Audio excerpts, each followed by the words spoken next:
Hey, this is Uncensored with Cesar, and I'm here with my guest, stylist and recording artist, Soulaire. What's up, y'all? How's everybody doing today? How are you? I'm wonderful. Thank you for asking. How about yourself? I'm doing good, thank you, and thank you for even coming, No, because I know this was kind of like a last-minute thing, so thank you. No problem. Thanks for having me. You're welcome. So this is going to be my second time doing this little game. There's a bunch of would you rathers in here. Okay. So we're just going to play this as a little warm-up thing. So go ahead and we're going to choose two each. You're going to choose one and I'll choose one first. Right, so one. I think I got. Okay.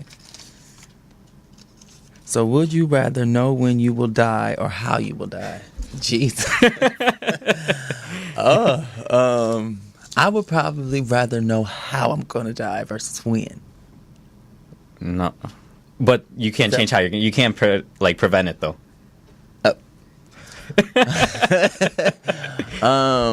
Yeah.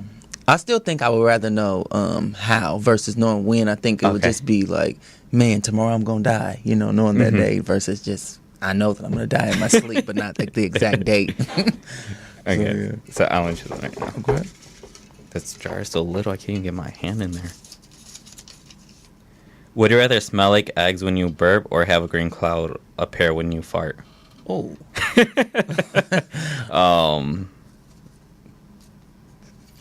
Burp? When I burp because I could keep my mouth closed and turn the other way. Get you some breath, mix that green cloud, and be no.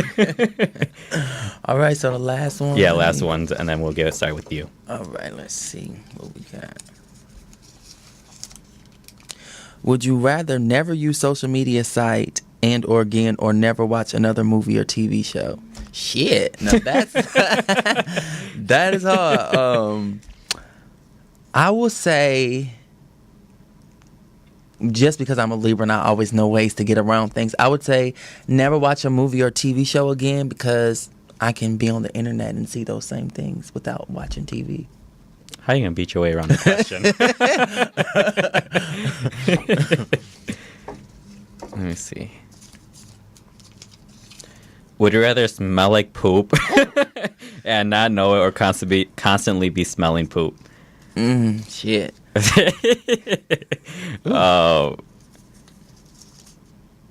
I guess be smelling like poop. Smell it, yeah. No, I think I'd rather be smelling like poop because if I'm smelling it, I'm just gonna keep gagging, and then that's true. It's not gonna end well. How you gonna find love though? Walking around smelling like poop. Well, hopefully my love could. I'm gonna smell it and put some Vicks in your nose. No, that's why I'm gonna try to use my looks, I guess. Okay, that's true. That's true, I guess. Well, we'll do something about it. So, can you tell me a little about yourself for viewers that don't know who you are? Okay, so I like to call myself a master of the arts. I'm fashionally inclined. I do image consulting, and my passion is music. So I'm in the process of just blending those two together, of just showing the ways that music and fashion correlate. A lot of my music videos are going to be, great fashion visuals, and I'm actually working on an event that I'm producing the part 2 for the Soul Slaves, and I've partnered up with K. Waters Fashion Style Lounge as well as the Movement LA and the Events with Edna, and we're doing something reminiscent of what BT Rip the Runway was, where I'm going to debut my music and my new clothing line that I'm working on called Mr. Jumpin'. So you already have a lot of things lined up, it seems like. And are everything you just named, are those different networks, or are they just the same network, like same company? It's all the same thing. Like, I have like a small knit circle. Like my manager who's here, Keisha, she does kind of everything from booking me gigs as far as like my clients with the styling to just praying for me and praying for me. all those things that entail. And then really has been helping. She since she's joined on with the part 2 of my event, it's made it even bigger, and she's really helped bless the aesthetic and make it even bigger. So everything that we kind of do, like, we always do it ourselves and like create our own opportunities, and then kind of just brand within all of our own entities that we have. So is your manager, is she new to your group? Is she someone that you just added on recently? Yeah, her and I have been working for about 2.5 months now.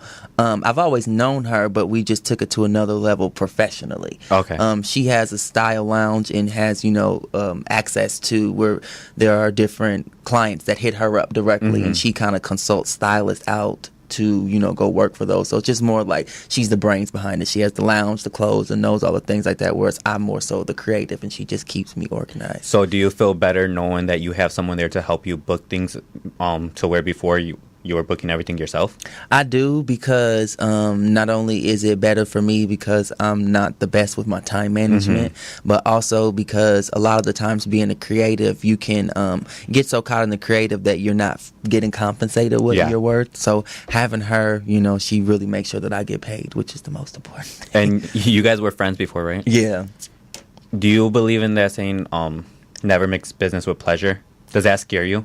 I mean, I'm not saying everyone's the same, no, but yeah, I think that it just depends on the way your friend runs your business. I think that I have friends that, call themselves entrepreneurs or business, and I know them, and with me knowing them on a personal level, I would say, okay, I don't want to mix those lines, because I know the way that they do business. But I think with her, I had been to her event and seen the way that she does business. So I think that anybody that is great, that's your friend, you definitely should bring them apart, and especially in Hollywood, I feel like a lot of the times we are in a place where we feel like, oh, I need to work with this person that's popping and that person. You need to work with people that believe in you, you know what I'm saying, versus trying to jump on somebody else's wave. She believes in me, and I think that's what makes it us work together, because she pushes me to be great. And sometimes it is better to bring on someone to your team that you already knew before, because there are times where you can't even trust people. Now, like you said, in Hollywood, you can never really trust anybody, so it's better to know someone and bring them on than just not know anyone and they fuck you over. And what kind of style? You're a stylist. So what kind of style would you say you have? Man, my style is very much so edgy. I love to push the line. My favorite thing is working with new artists, because I'm able to create a look for them. I pride myself on just being an individual, so a lot of my styling represents that. Like, I always want to do something that nobody else is doing, or just like, hey, that's really cute, but I never would have paired it together like that. So just showing people different things that you can do with fashion and just kind of going against the grain. So you're really into jackets, right? Because I see you always styling people, because I follow you on social media, so I always see you're wearing jackets or you styling someone in jackets. I love jackets, layers. I love what a layer can do. I love putting women in men's clothes. I think that for a woman, a lot of the times there's so many things that they can do fashion wise, and you don't have to show all that skin or whatever. You really can just, hone in on your looks or whatever. So I just like to do things that are different, and things that, like you said, you could tell that I wear jackets. I just want to create my own personal style to where when you see other people wearing something, you're like, that reminds me of Soulaire. Not that I'm trying to imitate anything else, but just being an innovator. So you're different from all these, because there's a lot of stylists out there. So you separate yourself from them. Like, your style is completely different from what these stylists can do. Yeah. Well, for me, because I feel like I have the best of both worlds. I'm a stylist, but I'm also an artist. So I understand both lines. I understand when being a stylist, how even sometimes where artists can be difficult or something, how you just want to nurture them. Being an artist, myself, I know that a lot of the times we're in our head and different things. So it allows me to, play both sides of the field. I'm able to really coerce my clients and what I want them to do, or understand where they're coming from, being an artist myself. But the difference would just be I think just individuality. I'm not dressing like anybody else. A lot of the things that other people do, I try to go to different showrooms and just different things that just solidify me as a brand within myself.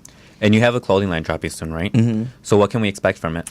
So the name of my clothing line is called Mr. Jumpin', and it's kind of cool because the rompers have been making waves all over social media, and this was a line that I was working on prior to this even catching wind of social media and becoming in trend.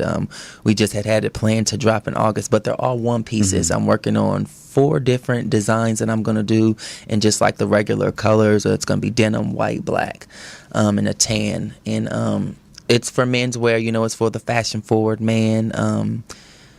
And I'm excited about it because I think that fashion is going so many places that it has not ever had a chance to go to for men. A lot of the times with men's fashion, you always see the women on the front pages of the best dressed, and then the men are in the back somewhere with a little picture. So it's important to, really step out of the box and, give that kind of premier fashion to make sure that men's fashion is noticed. So my target audience is kind of like a Top Man meets a Zara. You're right in my zone. I like Zara and Top Man. I always go to the Grove. Yeah, I was actually just there. They had a nice little party the other day. Oh, see, I didn't go to no party. So are you working with different businesses to help you with your clothing line, or is this something you're just doing on your own? Yes, it was a blessing. I actually am working with Mrs. Jumpin', who is the female line of the all jumpsuits. So I'm the creative director for Mr. Jumpin', and she's very much so invested. I am really much just the creative director, whereas I'm coming up with the designs and, you know, the aesthetic and, you know, the marketing and things like that. But as far as the big money and investments that are going into it, she's taking care of that. Now, you mentioned before that fashion and stuff is going into a different area that where it never went before. I recently had someone on my show that stated pretty much that fashion faded, so they were going into a different career pretty much. Do you believe that, or how does that make you feel to hear someone say something like that? I mean, it can, in the essence of that goes with any creative job that you do.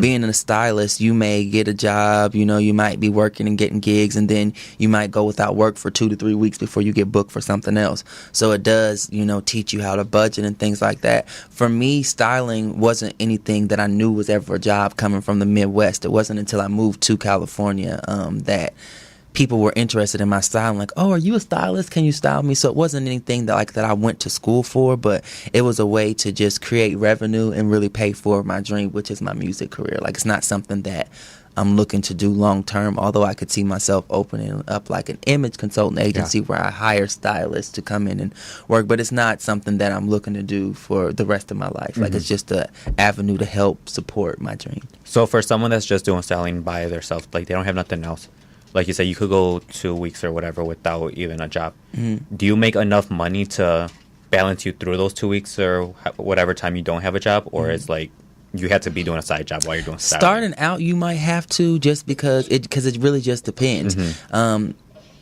And I think a lot of the times, even with regular people, when you hear like budget and stuff like that, people automatically get scared. But stylists do not only just work with celebrities. So, you know, although you might get $1,200 to style a celebrity client, you might only charge $300 to $400 for a regular person, but just depending. But there are a lot of ways to make money. Sometimes it takes a little bit more time, but you can do like personal shopping. Some people do that. They do closet rearrangements and different things like that, you know, taking the kid shopping. So you just have to get creative with what you do. And a lot of stylists are, you know, coming out with big cartels and online stores where they're starting to sell stuff. So I just think that if you're into fashion and you're styling, then you need to probably, if you're not a designer, go buy something wholesale, figure out what your niche market is and sell that. And you're always at events. Like you said, you were just at the Grove at an event. Do you feel going to them, it's helping you? Like each time you're at an event, do you feel your career gets pushed forward more? I think it's important to understand that your network will build your net worth. I do think that events are beneficial when there's a product or you have something that you're working on. Ideally, like even being here today, you and I met at an event. Yeah, we so did. You know, I always meet great people at events, and I like to, when I meet people, you know, I'm like, I don't want you to just be a number in my contacts. Like, how can we, you know, facilitate and make sure that we're, you know, growing together and stuff like that. So when I go to events, I always go with that in mind of meeting people, networking people. I'd say put in your notes when you add people in your contacts, where you met them at, what they look like, so you can kind of have a visual. Because sometimes they are open bar. So yeah, you'll be a little bit, That is true, though. At events, like, even if I'm going to go to an event, I'm not just going to go and sit there and act shy. No, I'm going to go and I'm going to talk to people. I'm going to network, like you said, because you never know who you're going to meet. Even out in public, I talk to anybody just because we're in California. You don't know, like I said, you don't know who you're going to meet. You don't know who these people are, what they can do for you, or how they could benefit you. That's true. Even some of my Uber drivers have been great connections for me just on the way to events. You know, everybody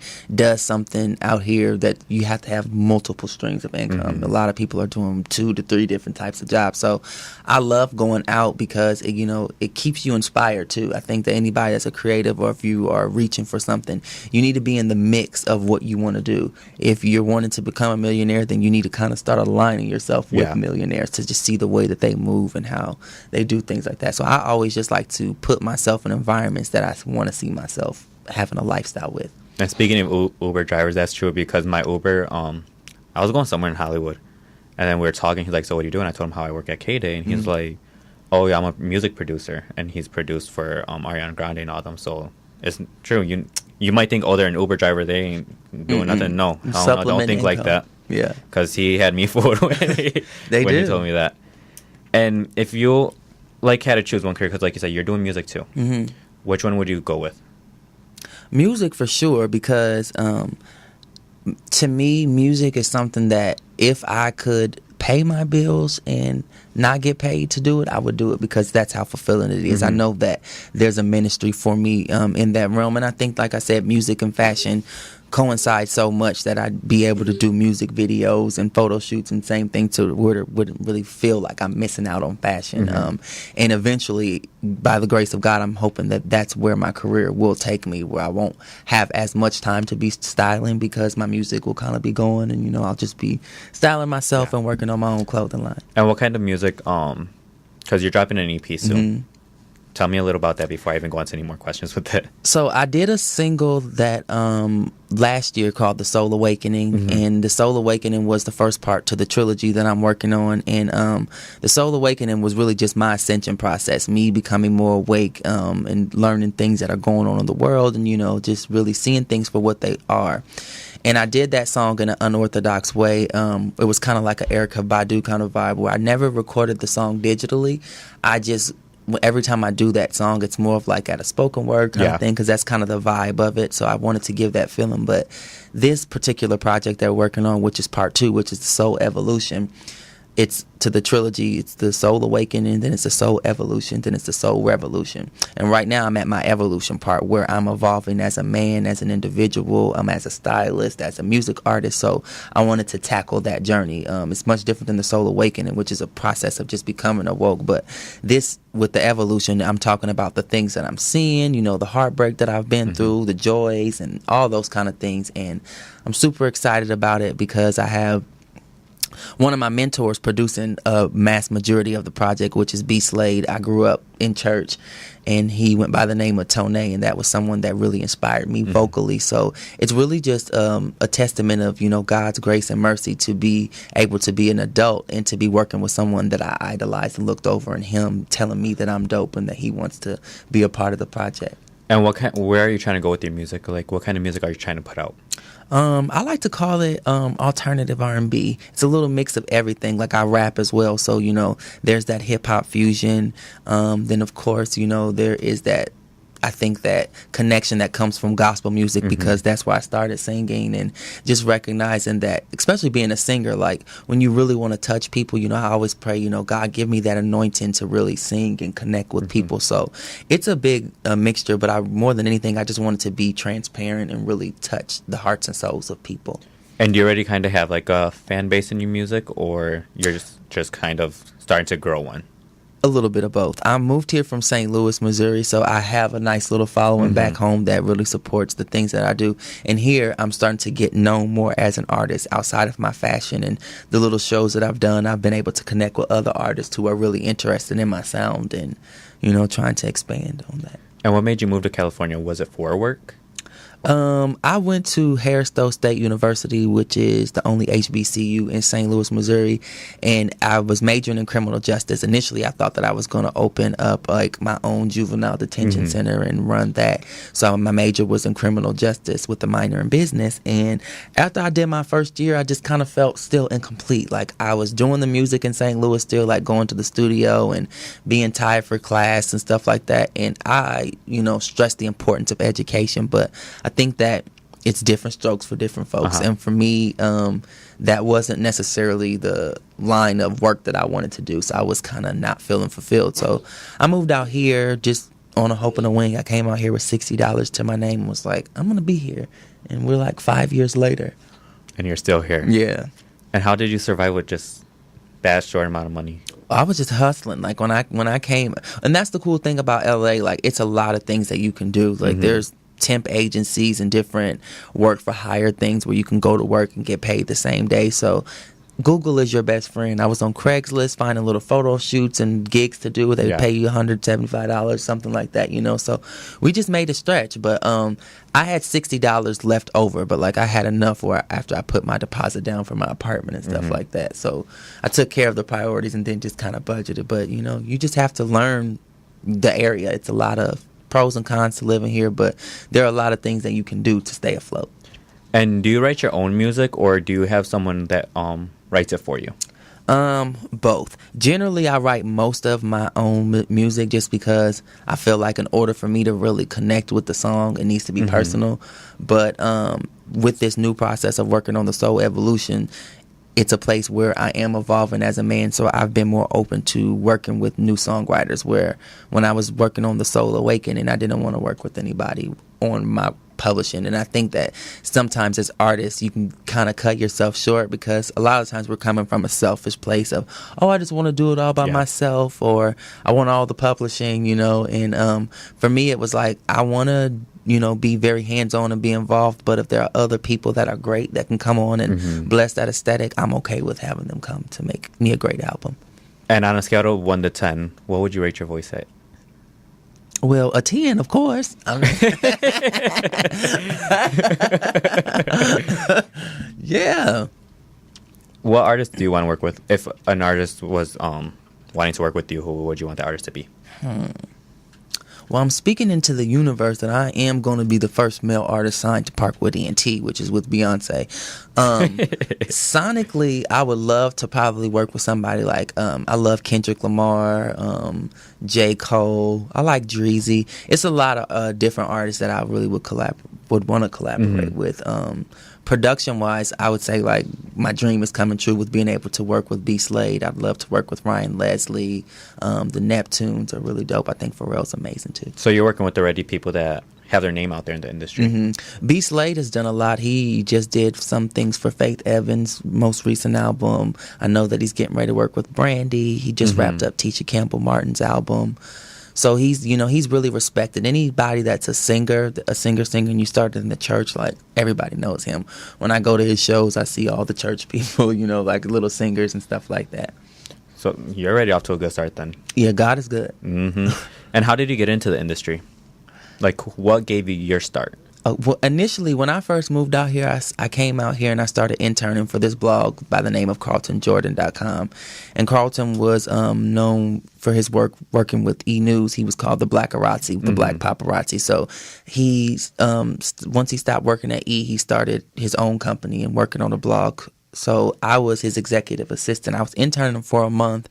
After a month, he was like, "You're really good. I want to hire you." So he started hiring me, and I was working as his executive assistant. And from there, he started having me be his music editor. So I would cover like the BET Awards and different albums and things that would come out. And it really just taught me how to do my own PR, because that's really what we were doing. Interview requests with the A&Rs, or they would send out the different press release for the artist. So it was a great experience for me to learn how to work without having PR. I know how to send out an interview request. I know how to do the RSVPs.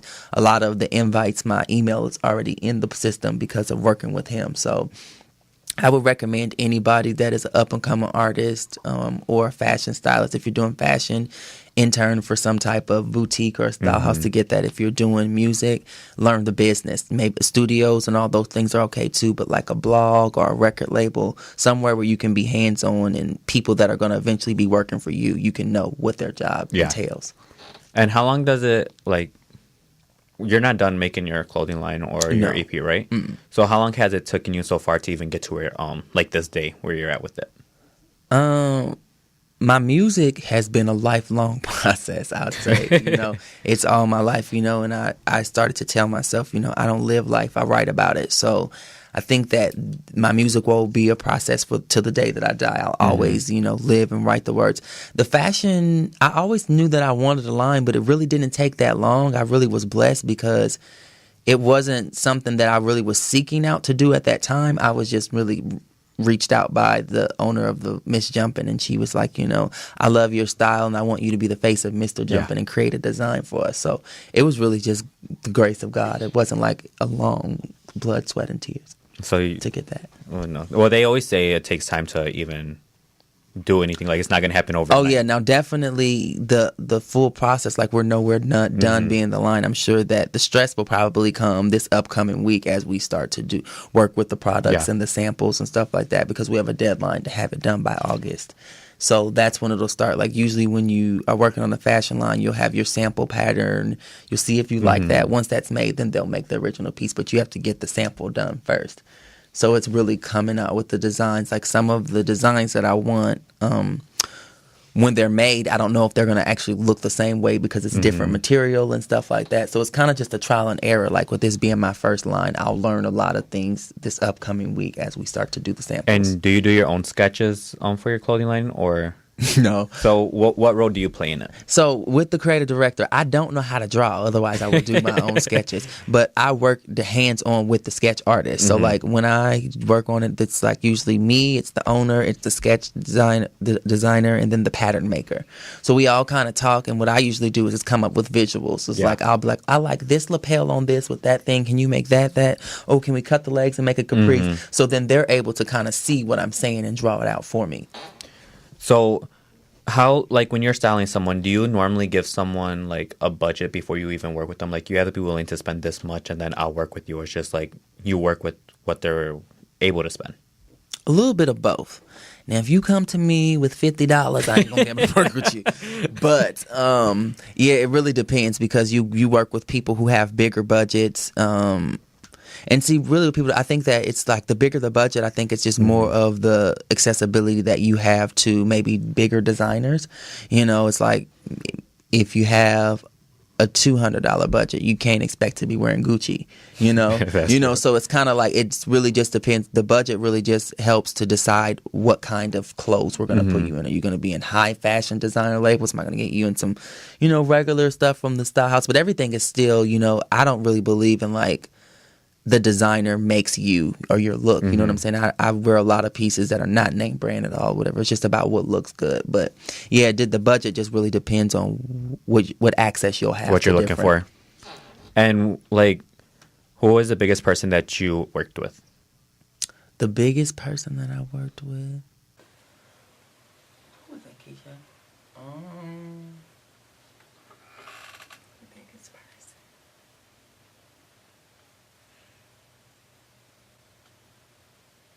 I'm trying to think. Or what was the biggest budget? Oh, it was definitely Polly. Polly, yeah.